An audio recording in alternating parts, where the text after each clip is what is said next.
anigoo ah xildhibaan Cabdullaahi Maxamed Cali Sanbalooshi sida arkaysaan waxaan dhex taaganahay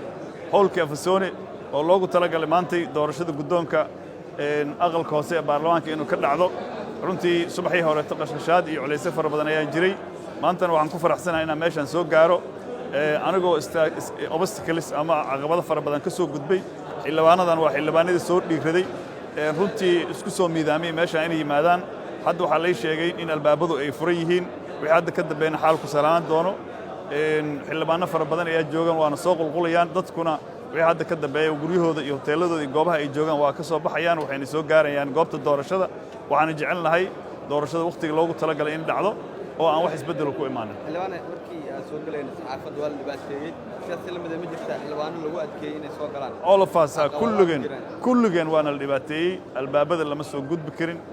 xildhibaanada si deliberate toos ayaa loo celinayay maxaan ku dhahaa gaadiidkooda lama ogolaan ayagu inay soo galaan lama ogolayn meel kasta isbaaro ayaa taale booliis meel kasta waxaa taale dhagax meel kasta waxaa yaala caqabad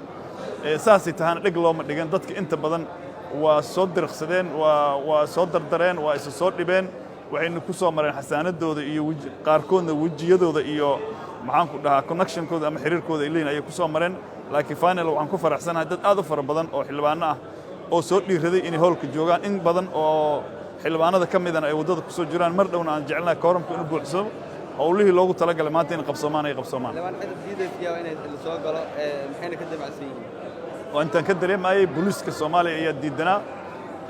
oo waddooyinka taagnaa oo xildhibaanada celinayay oo gaadiid iyo dhagxaan ku jirayay goobaha laga soo galay airportka waxay ka damacsan yihiin hadda waa wax kale maahan waa qashqashaad iyo in la baajiyo doorashada taas hadda shaqadeeda maaha waxay u taallaa guddoonka waxay u taallaa dadka doorashada maxaan ku dhahaa maamulaya waxaan ku dhiirigelinayaa inay yimaadaan howlka waa la imaan karaa ii sheeg waa xildhibaano